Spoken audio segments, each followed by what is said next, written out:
Hello student welcome to my channel आउ एटा हूँ प्रथम समाप्ति सूचक मान निर्धारण 2025 श्रेणी सप्तम विषय साहित्य आउ यही साहित्यर समस्त प्रश्न गोटे भिडियो तुम मैंने पाइपर आउ समस्त विषय समस्त प्रश्नर सठिक उत्तर मुझे भिडियो आलोचना करी आउ तुम्हें एग्जाम को जाकि भल नंबर रखिपर यही भिडियो को थरे मात्र देखिले ओके। आउ जो मैंने चैनल को नुआ कर आसी चैनल को सब्सक्राइब करते और पाखरे बेल आइकन को दबाई दिंतु जहाँफल कि समस्त विषय समस्त श्रेणीर विषय सठिक उत्तर यही चैनल माध्यम तुम्हें मैंने पाइपर ओके। आउ वीडियो को शेष पर्यंत देखते और सांगसाथी मान सहित शेयर करने भूलु ना। देखु आलोचना करवा चलतु देखो यहाँ है विषय साहित्य समय 2 घंटा आउ पृष्ठा संख्या 4टी अच्छी आउ प्रश्न संख्या 8टी पूर्ण संख्या टोटाल 50 मार्क रहिबो। तापर देखो ये निज नाम लिख रोल नंबर लिख आउ विभाग थिले विभाग देव आउ ये जो दिन एग्जाम देवाक जीव से दिन तारीख ये बसैब तापर निज विद्यालय नाम लिख ब्लॉक नाम लिख आउ निज जिलार नाम ये लिख यहाँ हूँ गुरुत्वपूर्ण। तापर नेक्स्ट देखो आप आम प्रश्न आड़ को जीवा प्रथम 1 नंबर रे गोटे अनुच्छेद अच्छी से अनुच्छेद को पढ़ी आम 5टी प्रश्नर उत्तर देवा सेटा हूँ 5 मार्क ओके। देखो ये लिखाई सड़क दुर्घटना जो आम देश में प्रत वर्ष लक्षाधिक लोक मृत्युवरण कर लक्षाधिक लोक चिरदिन अकर्मण्य हो जाती सेहीपरि सड़क सुरक्षा विषय अज्ञानता जो अनेक पिला सड़क दुर्घटनार शिकार होती। पिला मध्य सचेतना सृष्टि करने पिला स्कूल बस चढ़ा बेले धाड़ी ठिया हो श्रृंखलित भाव में बस चढ़ा शिखाइबा चली चली जाऊा बेले पादचला रास्ता व्यवहार करने को कहवा रात्रिकालीन साइकिल चलाउथिले साइकिल रे प्रतिफलक पट्टी लगेबा बा लाइटर व्यवस्था करवा उचित यहाँ हूँ अनुच्छेद। देखो ये अनुच्छेद को पढ़ी आम उत्तर देवा चलतु। देखो ये प्रथम प्रश्न क नंबर आम देश में प्रत वर्ष कहीं लक्षाधिक लोक मृत्युवरण करुँच चिरदिन अकर्मण्य होती तार सठिक उत्तर हो देखो प्रथम लिखाई प्रथम धाड़ी लिखाई सड़क दुर्घटना जो आम देश में प्रत वर्ष लक्षाधिक लोक मृत्युवरण कर लक्षाधिक लोक चिरदिन अकर्मण्य हो जाती यहाँ हूँ एक क नंबर सठिक उत्तर ओके। तापर नेक्स्ट है देखु ख नंबर अनेक पिला सड़क दुर्घटनार शिकार होबार कारण कौन। देखो ये अनेक पिला शिकार हेबार तार कारण हेउछि पिलामानक मध्यरे सचेतना सृष्टि करवा आउ पिलांकु सड़क दुर्घटना विषय सचेतन कराइबा तांकर अज्ञानता जोगु अनेक पिला सड़क दुर्घटना हेउछन्ति एटा होछि तार सठिक उत्तर।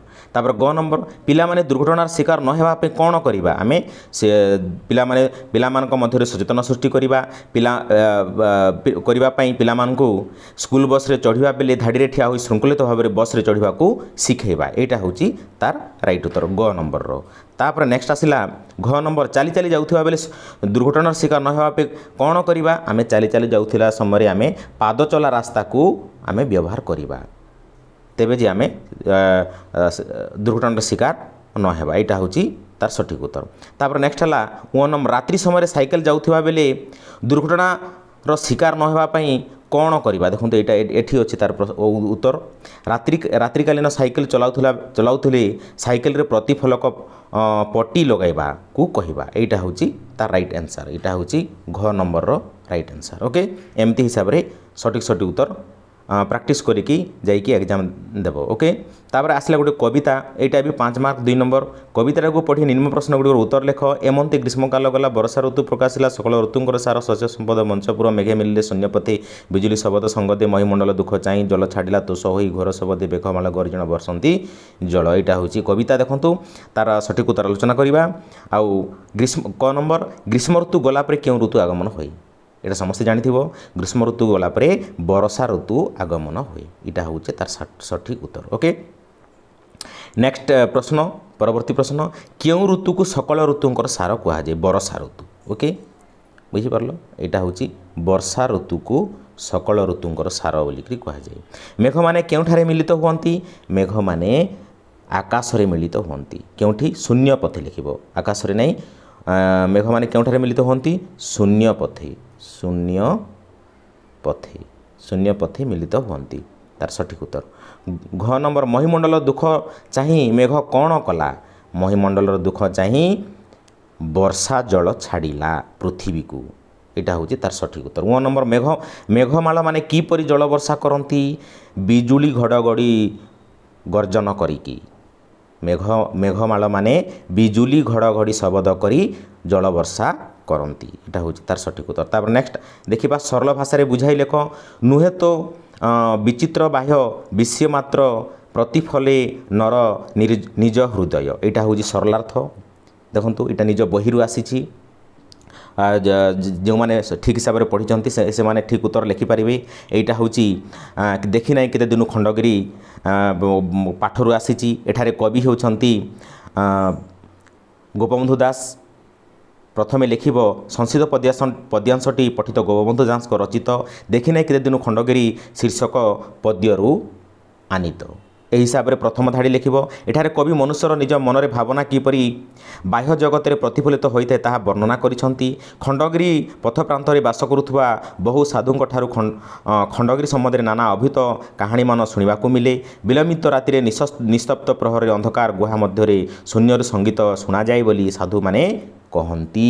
ଏମିତି ହିସାବରେ ଲେଖିବ। ଦେଖନ୍ତୁ ନିଜ ଖାତା ଧରିକି ନୋଟ୍ କରନ୍ତୁ। ସେମାନଙ୍କ ମତରେ ସେହି ଅନ୍ଧକାର ଗୁହା ମଧ୍ୟରେ ଏବେ ମଧ୍ୟ ବହୁ ସାଧୁ ତପସ୍ୟାରତ ଅଛନ୍ତି ଓ ସେମାନଙ୍କର ମୁଖ ନିଃସୃତ ମନ୍ତ୍ରୋଚ୍ଚାରଣ ନିଃସ୍ୱାର୍ଥରେ ଶୁଣାଯାଏ। ଏହାକୁ ଅନେକ ପଥିକ ଅବିଶ୍ୱାସ କରିଥାନ୍ତି। ମଣିଷ ମନରୁ ରୂପାନ୍ତର ତାର ବାହ୍ୟ ଜଗତରେ ଦେଖିବାକୁ ମିଳେ ବୋଲି କବି ସୁନ୍ଦର ଭାବରେ ଏଠାରେ ବର୍ଣ୍ଣନା କରିଛନ୍ତି। ଏମିତି ହିସାବରେ ଲେଖିବ ସରଳାର୍ଥ। ଏଇଟା ହେଉଛି 2ଟାକୁ 5 ମାର୍କ 10 ମାର୍କ। ଓକେ। ତାପରେ ଖ ନମ୍ବର ଆମେ ମିଥ୍ୟା ନ କହି ମଧ୍ୟ ଜୀବନରେ ଅନେକ ସମୟରେ ମିଥ୍ୟାଚାର କରିଥାଉ। ଏଇଟା ହେଉଛି ସତ୍ୟର ପୂଜାରୀ ଆଚାର୍ଯ୍ୟ ହରିହର ପାଠରୁ ଆସିଛି ଆମ 7ମ ଶ୍ରେଣୀ ବହିରୁ। ଆଉ କବି ହେଉଛନ୍ତି ବିନୋଦ କାନୁନଗୋ। ଏହି ହିସାବରେ ଲେଖିବ। ଯେଉଁଟା ମୁଁ ପ୍ରଥମେ ହେଡ଼ିଂ ବତେଇଲି ସଂସ୍କୃତ ପଦ୍ୟାଂଶଟି କବି ବିନୋଦ କାନୁନଗୋଙ୍କ ରଚିତ ସତ୍ୟର ପୂଜାରୀ ଆଚାର୍ଯ୍ୟ ହରିହର ପାଠରୁ ଆସିଛି। ଏହି ହିସାବରେ ଲେଖିବ ଫାଷ୍ଟ ହେଡ଼ିଂ। ତାପରେ ମଝିରେ ତାର ସାରାଂଶଟା ଲେଖିବ। ତାପରେ ଲାଷ୍ଟକୁ ସୁନ୍ଦର ଭାବରେ ବର୍ଣ୍ଣନା କରିଛନ୍ତି ବୋଲିକିରି ଲେଖିବ। ଓକେ। ତାପରେ 4 ନମ୍ବର ହେଲା ଗଙ୍ଗାମାତା ଚକୁଲିଆ ପଣ୍ଡା ଉପରେ କାହିଁକି ରାଗିଗଲେ? ଏଇଟା ସମସ୍ତେ ଜାଣିଥିବ। ଏଇଟା ଗଳ୍ପରୁ ଆସିଛି।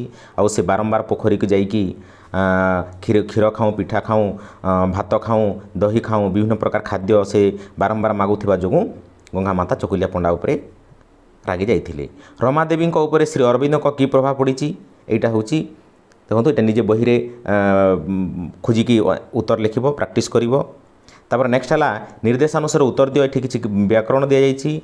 କ ନମ୍ବର କାନନର ଗୋଟିଏ ପ୍ରତିଶବ୍ଦ ଲେଖ। କାନନ ଅର୍ଥ ଜଙ୍ଗଲ, ଜଙ୍ଗଲ ଲେଖିବ।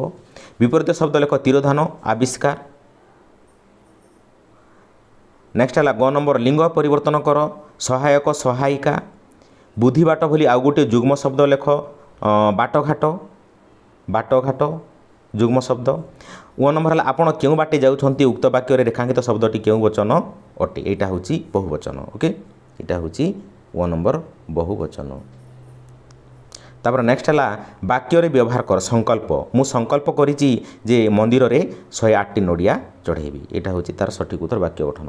6 ନମ୍ବର କୋଟିନିଧି ପାଇବା ରୂଢ଼ିର ଅର୍ଥ ନିମ୍ନୋକ୍ତ ମଧ୍ୟରୁ କେଉଁଟି ହେବ ଠିକ୍ ଉତ୍ତରରେ ରାଇଟ୍ ଚିହ୍ନ ଦେବ। ଅତି ପ୍ରସନ୍ନ ହେବା। କୋଟିନିଧି ପାଇବା ଅର୍ଥ ଅତି ପ୍ରସନ୍ନ ହେବା। ଏଇଟା ହେଉଛି ତାର ରାଇଟ୍ ଆନ୍ସର।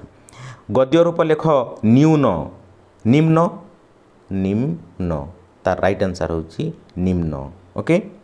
ତାପରେ ନେକ୍ସଟ ଆସିଲା ନିମ୍ନଲିଖିତ ପ୍ରସଙ୍ଗ ମଧ୍ୟରୁ 70-80 ଶବ୍ଦ ମଧ୍ୟରେ ଯେକୌଣସି ଗୋଟିଏ ବିଷୟରେ ଲେଖ। ଏଇଟା ରଚନା ଆସିଲା। ଦେଖନ୍ତୁ ଆଦର୍ଶ ଛାତ୍ର ଜୀବନ ଆଉ ସୁସ୍ଥ ଜୀବନ ଏ ବିଜ୍ଞାନ। ତୁମେ ନିଜର ଜୀବନ ବିଷୟରେ ଲେଖିବ। ଆଦର୍ଶ ଛାତ୍ର ଜୀବନ ତୁମର ସ୍କୁଲରେ କ'ଣ କର, କେମିତି ପାଠ ପଢ଼, ଶିକ୍ଷକମାନେ କେମିତି ପାଠ ପଢ଼ାନ୍ତି, ବିଦ୍ୟାଳୟର ପରିବେଶ କେମିତି ଅଛି, ଏଇଟା ଡିଟେଲ୍ସ ଆଦର୍ଶ ଛାତ୍ର ଜୀବନ। ଜଣେ ଆଦର୍ଶ ଛାତ୍ର ଜୀବନ ବା ଗୋଟେ ଭଲ ଛାତ୍ର ତାର ଚାଲିଚଳନ, କଥାବାର୍ତ୍ତା, ପାଠ ଶାଠ ବ୍ୟବହାର କେମିତି ରହିଥାଏ ଡିଟେଲ୍ସ ନିଜ ହିସାବରେ 10 ଧାଡ଼ି ଲେଖିବ। ଓକେ। 10 ଧାଡ଼ି ଲେଖିବ। ଏଇଟା ହେଉଛି ରଚନା। ଓକେ। ତାପରେ ନେକ୍ସଟ ଆସିବା ବଣଭୋଜି ଅନୁଭୂତି ବର୍ଣ୍ଣନା କରି ସାଙ୍ଗ ନିକଟକୁ ପତ୍ର ଲେଖ। ଏଇଟା ବି ନିଜେ ଲେଖିବ ପତ୍ର। ବଣଭୋଜି ଯେଉଁ ନୂଆ ବର୍ଷ ଆଗକୁ ଆସୁଛି କେମିତି ବଣଭୋଜି କରିବ, ଆଉ ସେଇ ବଣଭୋଜିରେ କେଉଁ କେଉଁ ଆଇଟମ୍ କରିବ, କ'ଣ କ'ଣ ଭୋଜିରେ ଆୟୋଜନ କରିବ, କେଉଁ ଜାଗାକୁ ଯିବ, ଡିଟେଲ୍ସ ତୁମ ନିଜ ସାଙ୍ଗ ପାଖକୁ ଗୋଟିଏ ଚିଠି ଲେଖିବ। ଏଇଟା ନିଜେ ହିଁ କରିବ। ଏଇଟା ନିଜେ କଲେ ତୁମେ ଅଷ୍ଟମ, ନବମ, 10ମ, +2 ସବୁ ଜାଗାରେ तुम पाई काम देव सब जिनिस को सबको कॉपी कले भल हेबो नाही तेणु निजे एटा प्रैक्टिस करिवो एई बनभोजी विषय निज पाखक गोटे चिठी लिखिवो आउ प्रैक्टिस करके एग्जाम देवा को जीवो ओके देखंतु आउ एटा थिला सप्तम श्रेणी साहित्य प्रश्नपत्र सठिक उत्तर आउ मु जा आशा करी समस्ते ठीक हिसाब से बुझी पारिथिबे तेणु समस्त को अनुरोध चैनल को सब्सक्राइब करंतु एवं पाखरे थिबा बेल आइकन को दबाई दियंतु जाफल कि एमिति समस्त वीडियो यही केते दिन मध्य सठिक उत्तर एवं तार प्रश्न पाई परिबे ओके एवं सांगसाथी मान सहित शेयर करंतु एवं लाइक टे करबा भूलंतु नाही ओके आज वीडियो रे एतिकी आउ गोटे वीडियो रे देखा हेबा बाय जय जगन्नाथ थैंक यू।